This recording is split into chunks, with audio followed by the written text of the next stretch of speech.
Katikkiro wa Buganda Charles Peter Mayiga leero asisinkanye abakulira kampuni y'amawulire ya Beg Media era n'abakubiriza okusoosowaza ennyo okusaka amawulire amatuufu ensi ebakkirize.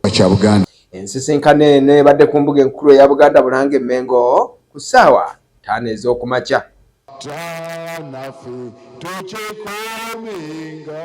Akulira kampuni eno Idris Kigundu ategeezezza Katikkiro ng'ebisoomooza amawulire bwe biri ebingi mu ggwanga naddala omutindo gw'amawulire ogwongedde okusereba. Abantu asomye ebyamawulire bangi ng'ogenda mu matendekero gano gonna ga universities kosa abantu bazisomye naye olaba abantu kubanga tutugezaako nnyo naffe era okuwa abantu emirimu emu ku nsonga ey'amaanyi gye tusanze ekwatagana mutindo gw'abamawulire. Abamawulire nze nakula manyi munnamawulire alina okubeera nga asoma nnyo agobera nnyo ebitambula ebifa mu ggwanga oba mu society yonna gy'abeeramu. Naye wakatikire ensangi zino osanga munnamawulire katugeze nga akavalinga obwakabaka oba tugambe nga Mmengo naye nga n'ebintu ebisinga basics ebikwatagana n'ebyobuganda bimanyi. Yakulira ebyamawulire mu kampuni ya Beg Media Kyeyune Noah ayitidde Katikkiro kampuni eno byetuuseeko mpozi n'ebyo ebikyagisoomooza kw'ossa ebiruubirirwa bya Beg Media. Ekigendererwa kyaffe kusitula mutindo gw'amawulire wonna mu bakozi mu bakozesa n'abantu bonna abali mu kisaawe kino eky'ebyamawulire. Sewo ne tusaawawo essira lyaffe ne tuteeka nnyo n'essira mu kusaka amawulire ag'enkizo ku byenjigiriza kubanga twalaba nti ebyenjigiriza bwe mubumbirano bw'enkulaakulana y'ensi ensi etalinamu byanjigiriza birungi eyonooneka. Kati amaanyi gaffe tugassa nnyo ku mulamwa gw'ebyenjigiriza n'amawulire kubanga ebyenjigiriza bye bitambuza bye bikyusa kyekyokka balansi ey'omunaku n'omugagga bye basobola okufuna bonna ne bafuna ebyenjigiriza ate ne bafuna obulamu obw'enjawulo. Sebo ne tussa nnyo n'essira ku mulamu ogwokusatu by'ebyobufuzi bya Uganda kubanga gwe kennyini watugamba nti tebisaanye kuyitibwa kazannyo kubanga bye bisalira birimu n'okufa birimu okusalawo okusobola okutta ate n'okukulaakulanya. Kati weewaawo tusaka amawulire gonna n'essebo w'ekitiibwa bwe bituuka ku bino ebisatu tufiirawo. Minisita w'amawulire n'okukunga abantu mu Bwakabaka bwa Buganda Oweekitiibwa Israel Kitooke annyonnyodde Katikkiro nga Beg Media bw'eri kampuni y'amawulire Obwakabaka bwa Buganda gye bwetegerezza okumala ekiseera ne kizuulwa nti abagiddukanya n'emirimu gyabwe bakola bulungi era ng'Obwakabaka bwetaagira ddala okukolagana nayo.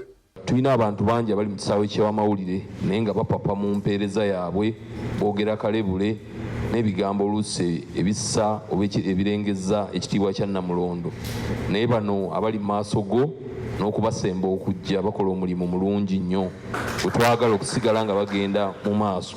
Katikkiro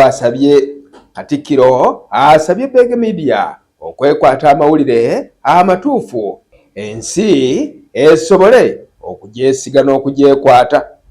Naye abantu bakwesiga nti Beg Media byayogedde byesigika bituufu ogenda oweza abakugoberera ate ekyo kye weetaaga okusobola okufuna abalanga okulanga tekugenda kukoma kukyusa bukyusa bbala Mwami Kigundu okulanga tekugenda kukoma kubanga buli muntu alina ekintu kyatunda oba kyayagala abantu bakyettanira ate kukulanga naye alanga atya era okusomooza weekuli ne mukutu gino egya bulijjo egya TV egya radio si wano mu Uganda wokka mu nsi yonna kubanga kati abantu balina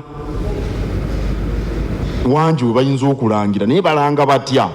Katikkiro abatandisi ba Beg Media abawadde amagezi nti bwe baba baagala okutuukiriza ebigendererwa byabwe eby'obuntu n'ebya kampuni gye batandika bateekeddwa okubeera abeerufu. Ekirala mulina okuba abeerufu mulina okukolera mu bwerufu obwerufu mummwe n'obwerufu n'abantu be mukolagana nabo mummwe kasente bwe kaba kazze sekukulu ng'eno etuuse kakati ono Noah naga gweddirisa olina musiraamu bino ebya sekukulu tebikukwatako kyanavudde ntwala ssente ezo kuba nalowooza ebintu bikukwatako naye n'alinda Idi naye agamba ekintu kyekimu olwo biwedde obwerufu. Katikkiro agamba nti Beg Media ejjidde mu kiseera ekituufu ng'abantu bangi bategedde omugaso gw'omutimbagano era nga kati bangi gwe beesiga mu mawulire nga n'olwekyo singa aba Beg Media banaakola ekyo abantu kye babasuubizaamu baakutuuka ne kampuni yaabwe ku bikigendererwa. Kye mbakubiriza muwandiike amawulire amatuufu kye kijja okubeeyimirira n'okuwangaaza omukutu gwammwe. Abantu bamanye nti bwe biba bifulumidde ku Beg Media ebyo bituufu. BBC eyo gye mulaba ewangadde ebbanga lino lyonna baba n'ekyekubiira wano na wali nga mwena bwe mumanya ate mwe muli mu kisaawe ky'amawulire naye okutwaliza awamu bibafulumya byesigika. Tebatera nnyo okuwandiika bintu baga nti ani agambye oyo linako Beg Media ekyo olugendo luba luwanvu obutafaanako noono asasamaza. Katikkiro agambye nti abatandisi ba Beg Media bajjidde mu kiseera ng'abantu beetaaga okumanya enkozesa y'omutimbagano so nga n'amawulire kati abantu bangi baganoonyeza ku mutimbagano. Bwe muba musazeewo okukola ekintu mulina okukibeerako mu bulungi ne mu bubi. Tewaliwo muntu yenna yawangula ng'awankawanka. Mulina okuba abamalirivu.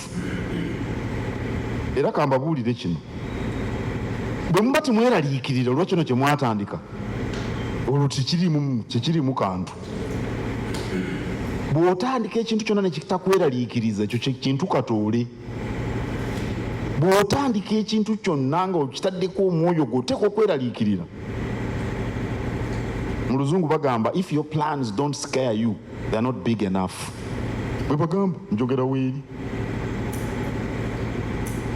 Nze naweereza Kabaka ne musaba ngende nkole kampuni y'amateeka. Ne munnange Francis Buule bwe mumumanyi. Naye sisobola kwerabira bye twayitamu nga tutandika. Abalala beetabye mu nsisinkano eno okubaddeko Kibalizi John akulira entambula y'emirimu mu kampuni ya Beg Media kozesa Christopher Ssemanu Semakula ono nga yakulira ogw'okutematema ebifaananyi mpozi ne Naabakoza Zaituni omusasi w'amawulire.